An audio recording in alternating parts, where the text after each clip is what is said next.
जैसा कि मैंने आप लोगों से वादा किया था, मैं पीकी ब्लाइंडर्स का सीज़न 1 रीकैप वीडियो लेकर आ चुकी हूँ और कोशिश की है कि कोई भी चीज़ मुझसे मिस ना हुई हो। नमस्कार दोस्तों, मैं हूँ श्वेता। स्वागत है आपका मेरे चैनल फिल्मी टीवी में।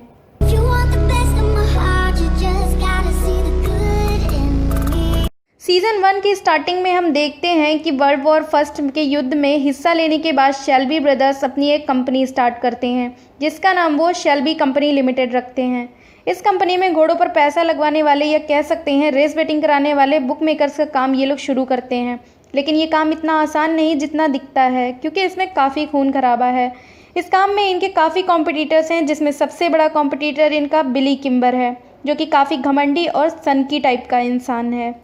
बिली किम्बर को पीकी ब्लाइंडर्स के बारे में पता चलता है और वो गैरिसन जाता है थॉमस को धमकाने के लिए। वहाँ पहुँचता है तो थॉमस उससे डील कर लेता है और कहता है कि हम साथ मिलकर भी बिजनेस कर सकते हैं, और तुम्हारा और मेरा, जैसा कि तुम्हें पता होगा, ली फैमिली एक कॉमन दुश्मन है। तो वो तुम्हारे रेस कोर्स में जाकर पैसे लूटते हैं और हमसे भी उनकी दुश्मनी है, तो हम लीज के खिलाफ तुम्हें सिक्योरिटी देंगे और तुम हमारे साथ बिजनेस कर लो। किम्बर को ये सौदा फ़ायदे का लगता है और वो थोड़ा टाइम लेकर इस पर हाँ कर देता है।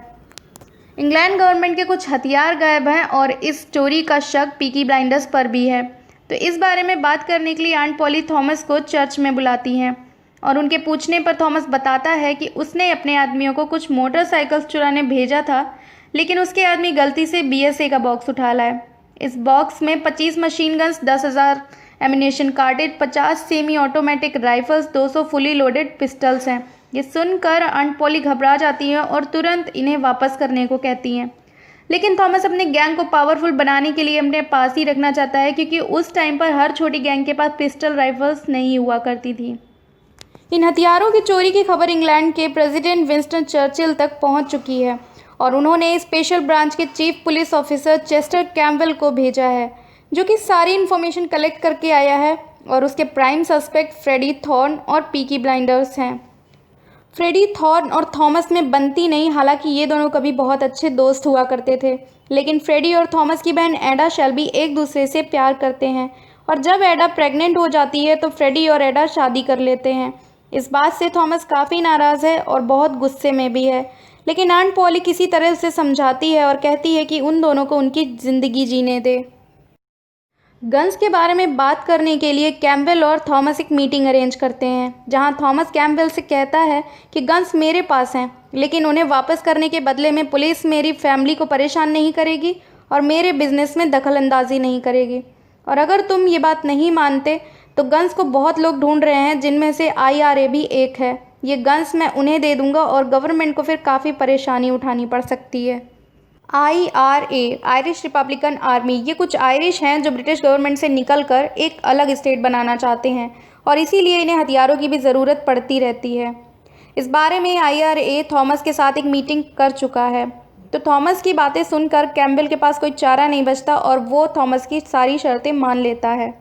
गन्स का जल्दी पता लगाने के लिए कैम्पबेल थॉमस के बार गैरिसन में ग्रेस नाम की एक आयरिश लड़की को एज अ बारमेड अंडरकवर एजेंट बनाकर भेजता है और उसे थॉमस से नज़दीकियां बढ़ाकर गन्स कहाँ हैं पता लगाने को कहता है। बिली किम्बर थॉमस को पार्टी में इनवाइट करता है और साथ में उसकी बारमेड ग्रेस को भी लाने को कहता है, जहां वो ग्रेस के साथ टाइम स्पेंड करने की बात थॉमस से कहता है। उसे बिली के पास छोड़कर जाने के थोड़ी देर बाद ही थॉमस वापस भाग कर आता है और कुछ बहाना बनाकर ग्रेस को अपने साथ वापस ले जाता है। इस सीन को देखकर आप बहुत अच्छे से समझ सकते हैं कि ग्रेस और थॉमस एक दूसरे के लिए कुछ फील करने लगे हैं। लेकिन फीलिंग्स होने के बावजूद ग्रेस अपना काम नहीं भूलती और थॉमस के काम पर और उस पर लगातार नज़र रखती है। दूसरी तरफ ऑर्थर अपने आदमियों को लेकर एक लीज के मेंबर को मारपीट करता है और उन लीज तक मैसेज पहुंचाता है कि किम्बर के रेस कोर्स पर अब तुम लोग और लूटपाट नहीं करोगे, क्योंकि अब वो पीकी ब्लाइंडर्स की हिफाजत में है। इतना बोलकर और चुराए पैसों का बैग लेकर वो वापस आ जाता है। इस बात से लीज, जो कि एक खाना बदोश गैंग है, काफ़ी गुस्से में है और अपने आदमियों को लेकर थॉमस के बेटिंग डेन को लूट लेते हैं। थॉमस की कार में एक बॉम्ब लगाकर उसे मारने की कोशिश भी की जाती है। थॉमस इस सारे हादसे से थोड़ा सा अपनी फैमिली के लिए कंसर्न्ड हो जाता है, क्योंकि इस हमले में उसकी फैमिली के एक छोटे बच्चे फिन की जान जाते जाते बचती है। थॉमस किम्बर का साथ देने का प्लान स्विच करता है लीज की फैमिली की बेटी एस्मे की शादी जॉन के साथ करके, अब लीज और पीकी ब्लाइंडर्स किम्बर के खिलाफ मिलकर लड़ेंगे। क्या दिमाग लगाया थॉमस ने। कैम्पबेल थॉमस से फ्रेडी के बारे में टिप लेने आता है, लेकिन थॉमस उसे एक दूसरे आदमी चैपमैन के बारे में टिप देता है, जो फ्रेडी से बड़ा मुजरिम है और रशिया के साथ मिलकर कुछ खिचड़ी पका रहा है। इसके बदले में वो कैम्पबेल से फ्रेडी और एडा का पीछा छोड़ने और शहर से बाहर जाने देने को कहता है। उस वक्त के लिए तो कैम्पबेल उसकी बात मान जाता है और थॉमस को गन्स के बारे में रिमाइंड कराता है। इस पर थॉमस कहता है कि किम्बर का काम होने के बाद वो गन्स को वापस कर देगा। अभी किम्बर को थॉमस के धोखे का पता नहीं चल पाया और वो थॉमस को उसके रेस की बैटिंग के लिए लीगल लाइसेंस इशू करा कर देता है। थॉमस ग्रेस को प्रमोट करके बारमेड से उसके बिजनेस का अकाउंटेंट बना देता है और किस करके अपने प्यार का इजहार करता है। दूसरी तरफ एडा एक लड़के को जन्म देती है और तभी थॉमस की परमिशन से फ्रेडी अपने बच्चे को वहां देखने आता है, लेकिन वहां पुलिस आकर उसे पकड़ लेती है। आंट पॉली और बाकी सबको ऐसा लगता है कि थॉमस ने पुलिस को फ्रेडी के बारे में बताया, लेकिन वो ग्रेस थी जिसने ये खबर पुलिस को दी। फ्रेडी को पकड़े जाने पर थॉमस समझ जाता है कि कैम्पबेल ने उसे धोखा दिया। थॉमस शेल्बी अक्सर सेमेट्री में एक ग्रेव पर जाता है जो किसी डैनियल ओवेन के नाम की है। उधर ग्रेस ऑर्थर से बातों बातों में पता लगाती है कि डैनियल ओवेन जिंदा है। इस पर ग्रेस पूछती है कि फिर उस कब्र में कौन दफन है। इस पर ऑर्थर उसे डांटकर चुप करा देता है, तो ग्रेस उस कब्र पर जाती है और यही सोचती है कि इसमें कौन दफन हो सकता है। शेल्बीज ब्रदर्स के डैड काफ़ी सालों बाद घर वापस आए हैं, जो कि कुछ साल पहले उन लोगों को अपने स्वार्थ के चलते छोड़कर चले गए थे और इसीलिए शेल्बी फैमिली में कोई भी उनसे कोई रिश्ता रखना नहीं चाहता।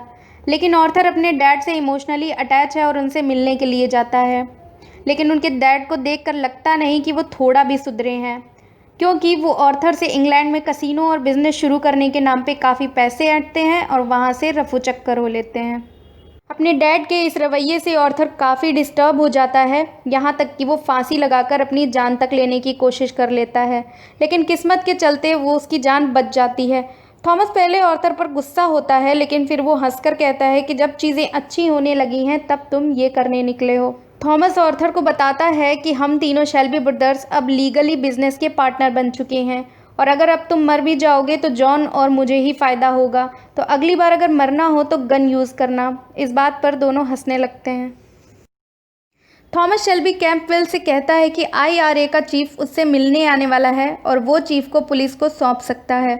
इसके बदले में मेरा इस बात में इन्वॉल्वमेंट नहीं आना चाहिए। थॉमस कैम्पबेल से पूछता है कि उसको फ्रेडी की टिप किसने दी थी, तो कैम्पबेल कहता है कि वो तुम ही तो थे। इतना कहकर वो वहाँ से चला जाता है।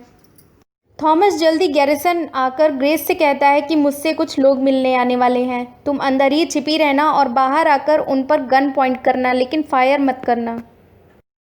उधर बाहर पुलिस खड़ी है जिसे छठी घंटी बजने पर अंदर IRA को पकड़ने जाना है, लेकिन वो लोग एक तीर से 2 निशाने लगाने की फिराक में बैठे हैं। वो सोच रहे हैं कि हम अंदर नहीं जाएंगे और IRA वाले थॉमस को मार देंगे और हम अंदर जाकर IRA वालों को हिरासत में ले लेंगे, लेकिन IRA से पहले ग्रेस उन पर शूट कर देती है अपना पर्सनल बदला निकालने के लिए, क्योंकि ग्रेस के डैड पुलिस ऑफिसर थे और IRA के एक आदमी ने उनकी जान ली थी। दूसरे आदमी को थॉमस मार डालता है और थॉमस एक बार फिर समझ जाता है कि यू हैव माई वर्ड बोलकर धोखा दे गया कैम्पबेल। ग्रेस कैम्पबेल से मिलकर कहती है कि उसे पता है कि गन्स कहाँ हैं, लेकिन वादा करो कि गन्स मिलने के बाद तुम थॉमस शेल्बी को छोड़ दोगे और ये शहर छोड़कर चले जाओगे। कैम्पबेल उससे पूछता है कि तुम उसकी इतनी फ़िक्र क्यों कर रही हो, तो वो कहती है कि ये मैं उससे सिंपैथी में कर रही हूँ क्योंकि उसने भी मुझ पर काफ़ी एहसान किए हैं। कैम्पबेल उससे वही कहता है जो हमेशा थॉमस से कहता है, यू हैव माई वर्ड। और फिर ग्रेस उसे बता देती है कि मुझे लगता है कि डैनियल ओवेन की कब्र में गन्स दफन है, क्योंकि मैंने पता लगाया है कि फ्यूनरल में सिर्फ ये शेल्बी ब्रदर्स और उनकी फैमिली मेम्बर्स ही शामिल हुए थे। ये ग्रेव एवरेज से ज़्यादा गहराई की खोदी गई है, तो मुझे लगता है कि उस ग्रेव में ही गन्स दफनाई गई हैं। और दोनों बात करते हुए चले जाते हैं। कैम्पबेल के ग्रेव खोदने पर उसे सारा हथियार बरामद हो जाता है और उसकी खुशी का ठिकाना नहीं रहता। ग्रेस वहां आकर कैम्पबेल से कहती है कि अब जब गन्स मिल गई हैं और मेरा रिवेंज भी पूरा हो चुका है तो मैं अपनी जॉब से रिज़ाइन देती हूँ। तभी लगा मुझे झटका जब कैम्पबेल ने पॉकेट से रिंग निकाली और ग्रेस को शादी के लिए प्रपोज किया, लेकिन अपनी ग्रेस तो थॉमस को प्यार करती है और कैम्पबेल को ना बोलकर उसके मुँह पर ज़ोरदार तमाचा मारती है। कैम्पबेल कहता है कि तुम मुझे थॉमस की वजह से मना कर रही हो। लेकिन ग्रेस बिना जवाब दिए वहाँ से चली जाती है और कैम्पबेल की सटक जाती है। ग्रेस थॉमस को अपने बारे में सच्चाई बताना चाहती है, लेकिन इसके पहले ही कैम्पबेल थॉमस को पकड़ने गैरिसन में घुस आता है और थॉमस के बारे में पूछताछ करना शुरू कर देता है। ग्रेस उसे बचाने के लिए अपने घर ले आती है क्योंकि उसे मालूम होता है कि कैम्पबेल को पता होने के बावजूद वो यहाँ पुलिस लेकर नहीं आएगा। उसके घर जाकर थॉमस रिलैक्स होता है, ये दोनों बातें करते हैं और नज़दीक आ जाते हैं। थॉमस को अगले दिन कैम्पबेल एक होर हाउस में मिलता है, जहां थॉमस से वो कहता है कि मुझे गन्स मिल गई हैं, लेकिन तुम जानना नहीं चाहोगे कि मुझे इस बारे में किसने बताया। लेकिन कैम्पबेल उसके सामने ग्रेस का नाम नहीं लेता। वो ये चाहता है कि थॉमस को बाद में पता चले और उसका दिल भी ऐसे टूटे जैसे ग्रेस ने मेरा दिल तोड़ा है। एडा को आंट पॉली कहती है कि थॉमस को अब माफ़ कर देना चाहिए, लेकिन एडा फ्रेडी के बारे में पॉली को याद दिलाती है। फिर पॉली बताती है कि अपने सोर्सेज लगाकर थॉमस फ्रेडी को जेल से भगाने वाला है।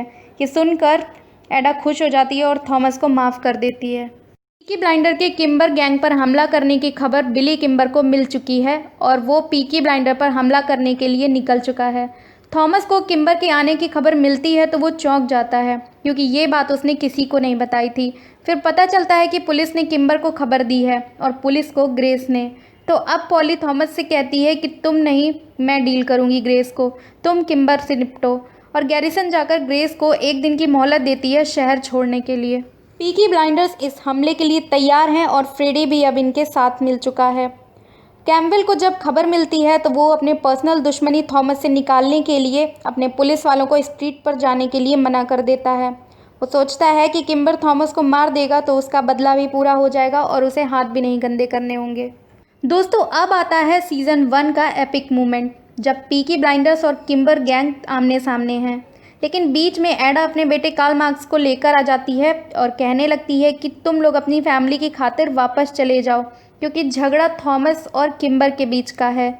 लेकिन वो सन की किम्बर बीच में गोलियां चलाने लग जाता है और वो थॉमस को लग जाती है।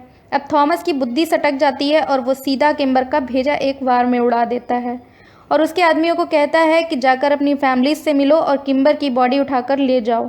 अब किम्बर के मरने के बाद पीकी ब्लाइंडर शहर का सबसे बड़ा बुकमेकर बन चुका है और कंट्री का नंबर 3 पे। नंबर 1 और 2 पर वहाँ के सबीनी और सोलोमन्स हैं। यहाँ सब कुछ निपटाने के बाद थॉमस ग्रेस से मिलने उसके घर जाता है। वहाँ ग्रेस अपने लगेज के साथ जाने के लिए तैयारी में है और थॉमस को देखकर उसको अपने लंदन का एड्रेस देती है और कहती है कि यहाँ का काम ख़त्म करके तुम मेरे पास लंदन आ जाना। थॉमस ग्रेस को एक लेटर में लिखता है कि यहाँ मेरी फैमिली है और मुझ पर उनकी जिम्मेदारी है। मैं अपना जवाब तुम्हें 3 दिनों के अंदर भेज दूँगा। उधर दूसरी तरफ ग्रेस स्टेशन पर ट्रेन का वेट कर रही है कि तभी वहाँ कैम्पबेल आकर उस पर गन पॉइंट कर देता है। यहाँ सीज़न 1 का दी एंड। तो दोस्तों, ये था season 1 Ricky. Be prepare for season 2। Thanks for watching my video. Hit the like button and subscribe my channel. तब तक के लिए खुश रहिए, आबाद रहिए, अपना ख्याल रखिए। मिलती हूँ।